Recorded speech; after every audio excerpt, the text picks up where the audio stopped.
J'aime trop cette caméra, incroyable. Dans cette vidéo, je vais t'expliquer comment moi j'ai réussi à faire des roues arrière. Je vais te donner les 3 clés qui vont te permettre de faire des roues arrière autant que de réussir dans un autre domaine. Alors reste bien jusqu'à la fin pour avoir ces 3 clés. Je vais revenir à la source, te raconter du coup tout mon parcours jusqu'à en arriver à faire ce genre de figure avec une moto. Bon, tu vois, j'ai eu à peu près mon permis il y a 4 ans de ça, donc en 2022. Et comme tout bon motard qui se respecte au moment de l'obtention du A2, les premières choses qu'on se dit, c'est « je vais faire plein de trucs avec la moto ». La plupart de mon temps, moi, je le passais à me balader avec des potes, rencontrer des nouvelles personnes et surtout, faut pas se le cacher, à faire beaucoup le kéké, tu vois, sentir que ma moto attirait le regard. J'avais acheté du coup une Ninja 400. On sait tous que les belles sportives, ça attire pas mal le regard, c'est des belles motos et moi, c'était un peu ce qui me plaisait. Comme tout motard qui sort de permis A2, on a tous ce réflexe-là d'aller chercher la plus belle moto parce qu'on s'imagine dessus et on s'imagine du coup à quoi on peut ressembler en étant dessus. Bon, j'avoue que c'est un petit truc de kéké, mais c'était vraiment mon kiff sur le moment. Et ce truc-là, ça te donne du coup un sentiment de confiance.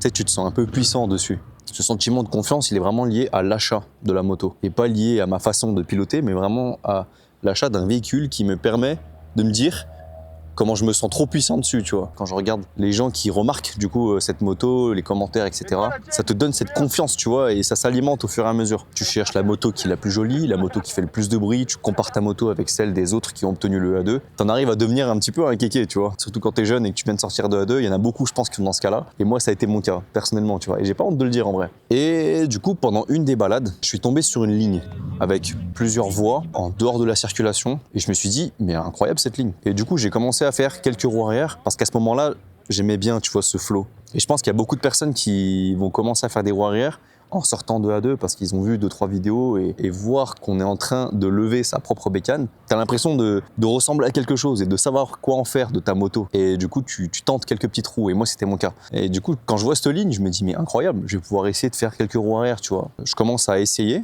dessus. J'essaye 1, 2 fois, 3 fois. La moto ne lève de pas grand chose. Ça déclenche pas très haut, mais quand même, ça déclenche. Du coup, je me dis, ok, trop bien. C'est vraiment trop stylé de faire des wheelings et tout dessus. Et j'ai eu le réflexe humain où je me dis, ma moto, elle est pas assez puissante. C'était une Ninja 400, il n'y a pas de couple, il n'y a rien. Le problème, c'est la moto. Elle peut pas se lever, cette moto. C'est une sportive, c'est compliqué de déclencher, etc. Et à ce moment, tu vois, je mets la faute pas sur mes capacités, mais sur la moto que j'ai achetée. Je me dis non, avec cette moto, c'est pas possible. Tu peux pas faire de belles roues, c'est pas maîtrisable, etc. Comme par hasard, à ce moment-là, il y a quelqu'un qui vient avec sa moto. C'était un traceur, je me rappelle, un traceur 700 noir, pas les dernières, hein, c'était les anciennes versions, du style 2014, 2016, un truc comme ça, je me rappelle plus exactement. Et qui arrive sur la ligne, qui vient me parler, qui me dit « Ah, tu t'entraînes à lever ?» Je fais « Bah ouais, là j'essaie d'apprendre, etc. Je sais à peu près lever, je sais juste pas la tenir, tu vois. Je sais à peu près faire. » Il me dit « Ah ok, vas-y, montre-moi et tout. » Donc je lève devant lui, wouh, je pose la moto, je viens vers lui, je fais voilà. Il me dit « Attends, mais ta moto, elle a assez de puissance, elle a assez de couple et tout. » Je fais « Bah, justement, j'ai un doute sur ça. C'est peut-être la moto le problème. » Il me dit « Ok, bah vas-y, passe-la moi et j'essaye. » Il fait une première tentative, la moto n'a pas assez de puissance. On entend juste le wouh. Et là, il refait une deuxième tentative, la moto, elle est comme ça, en I. Et au moment où elle passe en I, moi, déjà, je commence à avoir un petit doute. Je commence à avoir surtout de la peur. Je regarde ma moto, je me dis, oh, il va tomber. Je me dis, mais moi, je mets la moto comme ça, elle tombe, c'est sûr. Et la moto, elle reste comme ça, sur toute la ligne. Il redescend et il la relève, etc. Et là, moi, je me dis, mais attends, je comprends pas. C'est possible, en fait, avec cette moto? Ça a remis en question toutes mes croyances. Ça a brisé, en fait, mes convictions sur le fait que la moto était le problème, tu vois. Il m'a prouvé que ce qui était impossible était en fait possible et que c'était pas la moto le problème. À ce moment-là, j'ai eu un déclic. C'est pas la moto le problème, c'est moi. Ok, je crois que là, je suis motivé et je vais m'entraîner tout le temps. Et du coup, il y a une petite graine qui a germé dans ma tête et lui, il l'a alimentée en me disant « Écoute, moi, je pense qu'il faut pas que tu t'entraînes dessus, il faut que tu t'entraînes sur quelque chose de plus petit pour commencer. » Et donc, je me dis je vais acheter une moto pour apprendre. Donc j'achète un 125 DTR à ce moment-là. J'ai eu pas mal de commentaires sur le fait que le 125 DTR, c'était l'une des meilleures motos pour apprendre le stunt. J'avais acheté une formation en PDF sur comment apprendre à faire du stunt. Et sur les formations en PDF, il y avait plusieurs motos qui étaient recommandées. Donc il y avait la 125 DTR, il y avait toutes sortes de supermotes, mais c'était que des motos à faible puissance. Du coup, je me dis, ok, je vais avoir la DTR. J'en ai marre en fait de stagner, j'ai vraiment envie d'apprendre cette discipline. Ce move-là, cette réflexion, le fait de vouloir apprendre plutôt que de prouver, déjà j'ai changé d'état d'esprit juste parce que le gars m'a montré que par A plus B, c'était pas la moto le problème, c'était mes capacités à moi. Je l'ai acheté, le 125 DTR, et je me suis entraîné tout le temps. Je suis allé à cet endroit que j'appelle la ligne, plusieurs fois, toutes les 1 ou 2 semaines. J'allais le week-end quand j'avais un peu de temps, en dehors du travail, et je m'entraînais. À un moment donné, et forcément ça va peut-être vous arriver, j'ai chuté, je tombe par terre. sur un coup de première qui est parti un peu haut et la moto est tombée un peu en arrière et un peu sur le côté. Donc nous on appelle ça un soleil, tu vois, parce que tu fais un 180 degrés et la moto tombe au sol. Moi je tombe par terre, j'ai mal au genou, je me fais une égratignure sur la jambe. Voilà, donc ça saigne, hein, c'est normal, hein. Petite pizza. Et je me relève et je vois il y a plein de monde. Il y avait des gens qui s'entraînaient à ce moment-là. Des gens qui me regardent, qui me disent « Ah, t'es tombé ? Remonte sur la moto, tu vois. » Sauf qu'à ce moment-là, moi, c'est la première fois que je chute en moto, en tout cas l'une des premières fois, je crois. En tout cas, une chute qui était quasiment volontaire parce que je savais ce qui m'attendait. Je me relève et je prends ma moto comme ça, là, je prends le guidon et je me dis « Attends, Nébule, tu vas vraiment en refaire là, tu viens de tomber. » Et eux, ils me chauffent, tu vois, ils me disent « Remonte parce qu'après, tu vas plus remonter. » Du coup, je me dis « Ok, c'est le moment ou jamais. » Remonte sur la moto, maintenant tout de suite. Je me chope une déterre, je me dis ok Nébule, vas-y montre. Tu vas remonter, tu vas reprendre le guidon, tu vas redémarrer et tu vas repartir, à condition qu'elle démarre. Je remonte, je redémarre la moto, elle redémarre. Et déjà, encore une autre chose, deuxième croyance brisée, c'est que je me dis ok, cette fois, je comprends pourquoi on m'a conseillé d'acheter un 125 déterre et une moto légère pour faire du coup ce genre de figure et surtout pour apprendre. Parce qu'en fait, c'est le genre de moto que quand tu fais tomber, elle se casse pas. Il y a peut-être une poignée à changer ou un levier à changer, mais tu peux recommencer après. Je me suis dit, mais en fait, ça c'est banger en fait. Et au moment où ils me disent de monter, du coup, j'ai vraiment eu cette peur, tu vois, et cette limite psychologique. Dans mon cerveau, ça disait, Nébule, monte pas, rentre chez toi, c'est fini pour aujourd'hui, t'en as trop fait. Et de l'autre côté, t'avais les autres qui me disaient, remonte. Du coup, je suis remonté, et là, j'ai recommencé à redémarrer, et j'ai recommencé à lever tout de suite, tu vois. D'ailleurs, je sais pas si je suis fou, mais j'ai eu ce réflexe en tout cas. D'ailleurs, vous, moi, ça m'intéresse. Est-ce que vous avez déjà essayé de faire des roues arrière ? Est-ce que ça vous intéresse ? Ou est-ce que ça vous intéresse pas? Est-ce que vous avez déjà chuté? Dites-le moi en commentaire, moi ça m'intéresse. Je vais tout lire de toute façon, avec le peu d'abonnés que j'ai, mais je vais tout lire, ok? Pendant quelques semaines, j'ai recommencé cet exercice et j'ai chuté encore une ou deux fois, je crois. Après cette première chute, mon premier soleil, j'ai chuté encore une ou deux fois en faisant des coups de première et en stagnant un petit peu. Et déjà là, j'ai compris une chose, c'est que d'un côté, tu as la peur perçue et de l'autre côté, tu as la peur réelle. Et il y a une différence entre les deux. Parce que la peur perçue, c'est des limites psychologiques que tu te mets et qui sont très théoriques. C'est pas un vrai risque. Surtout que tu sais, depuis le début du permis A2, on nous baratine avec beaucoup de morts de motards qui sont grièvement blessés, sans protection, etc. Des cas extrêmes. Attention, je dis pas que ça peut pas nous arriver, je dis surtout que c'est différent quand tu apprends le stunt ou quand tu apprends la bike life, en tout cas les roues arrière ou les wheeling ou les figures, tout ce que tu veux. Et du coup, tu as ce risque-là perçu qui vient en fait de l'éducation de la moto et le risque réel qui est la réalité du terrain. Je dis pas le contraire, tu peux te faire très mal hein, et tu peux potentiellement mourir, je pense. Mais les risques sont pas exactement les mêmes que sur route en fait. C'est une pratique. C'est un autre domaine, c'est un autre monde. Le stunt, c'est différent, tu vois. Et du coup, le risque perçu et le risque réel, c'est pas pareil. Et ça, je l'ai compris du coup au moment où j'ai chuté une, deux ou trois fois avec une moto légère. Encore une fois, je reviens dessus, ça veut pas dire qu'il n'y a pas de risque, ça veut dire que les risques sont différents.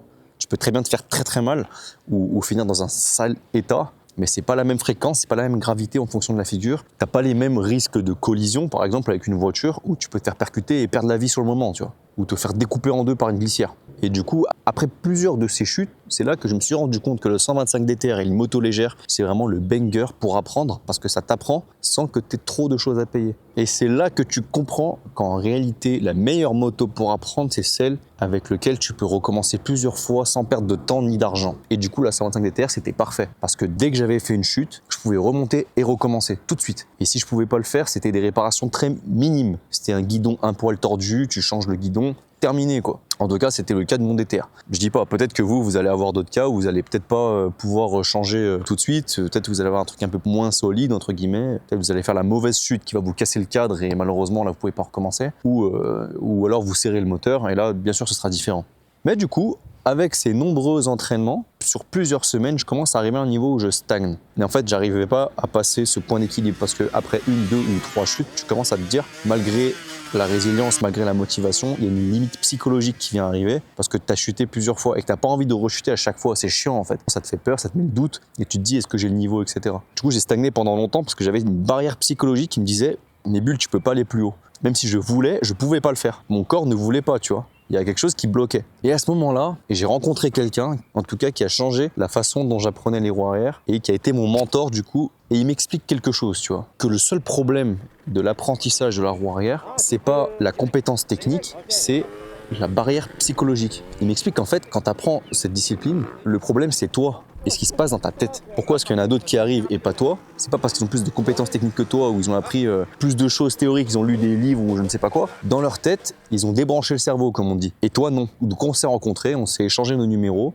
Il m'appelle et il me dit écoute, viens, on va dans un parking, j'aimerais voir ton réflexe du frein. Il me dit j'aimerais voir à quel point tu as le frein d'urgence. Du coup, je le rejoins et je lui dis comment ça veut dire quoi ce frein d'urgence? Et il m'explique que du coup, le frein d'urgence, c'est le réflexe d'appuyer sur le frein sans même que tu y penses. Et là, c'est déjà différent. Parce que moi, je pensais que le réflexe du frein, quand tu appuyais sur le frein, c'était conscient. Il me dit non, en fait, c'est inconscient. Ok, maintenant que tu t'es entraîné plusieurs fois en première, pour moi, je pense que tu as le frein d'urgence. Toi, tu penses que tu l'as ou pas? Et moi, en surestimant un peu mes capacités, j'ai dit ouais, je pense. Je pense, mais je suis pas sûr. Tu vois. Il m'a dit ok, on va vérifier ça. Tu fais une grosse roue. Tu pars au-delà du point d'équilibre et on va voir si tu appuies. Je vous raconte pas à quel point j'ai eu le doute et à quel point j'avais peur, tu vois. Parce que c'est soit ça passe, soit ça casse. Soit tu tombes pas parce que tu appuies sur le frein, mais inconsciemment. J'ai longtemps hésité avant de le faire. Je l'ai regardé plusieurs fois, j'ai dit t'es sûr, etc. T'es vraiment sûr qu'il faut que je tente? Il m'a dit bah justement, on va voir si t'es aussi sûr de toi. Du coup, je déclenche en première. J'en fais plusieurs avant d'arriver au point d'équilibre parce que j'étais vraiment pas bien avant de le faire. Et à chaque fois, il me poussait encore. Allez, va plus haut, plus haut, plus haut, plus haut. Et à un moment donné, je lève très haut, tac, je dépasse le point d'équilibre et mon pied appuie tout seul. Et là, tu le sens en fait, quand tu as le frein d'urgence surtout. Peut-être que vous allez le sentir quand vous allez apprendre. Mais en fait, quand tu appuies sur le frein, il y a quelque chose qui te bloque et la moto, elle retombe violemment au sol parce que tu as appuyé très fort. En fait, tu as fait un frein d'urgence, quoi. Et là, révélation pour moi, c'est là que je me suis dit, ok, la barrière psychologique, c'est terminé. Comme si elle avait été cassée d'un coup parce que je sais que j'ai le frein d'urgence. Il m'explique du coup que c'est bon, cette sécurité-là, je l'ai. Il n'y a plus besoin de la travailler. Le frein d'urgence, c'est acquis. J'ai été accompagné par lui pendant assez longtemps jusqu'à ce que je sache doser le frein, que je sache déclencher en deux, donc en pompant la fourche, etc. et à maintenir mon wheeling en passant en négative, en dosant le frein, en revenant un petit peu plus bas, puis en accélérant, etc. pour aller faire du accélération, frein. Accélération, frein. Et là, ça va peut-être vous surprendre. Jusqu'au moment où je suis arrivé à maîtriser le frein, du coup à doser le frein, j'ai pas chuté jusqu'à ce moment-là. Je suis même arrivé à l'étape de la bavette sur le DTR. Je pense que c'est très important d'avoir un mentor qui va vous accompagner du coup sur la façon dont vous allez apprendre. Il a une visu plus objective de votre compétence sur le moment. Parce que toi, quand tu apprends, tu sais pas à quel niveau tu as. Tu sais pas ce qui te bloque, tu sais pas ce qui stagne, etc. Et souvent, tu associes la compétence technique à ta réussite, alors qu'en réalité, c'est la barrière psychologique qui est le problème. La plupart du temps, hein, attention. Et du coup, les 3 clés pour réussir. La première clé, c'est le choix de la moto.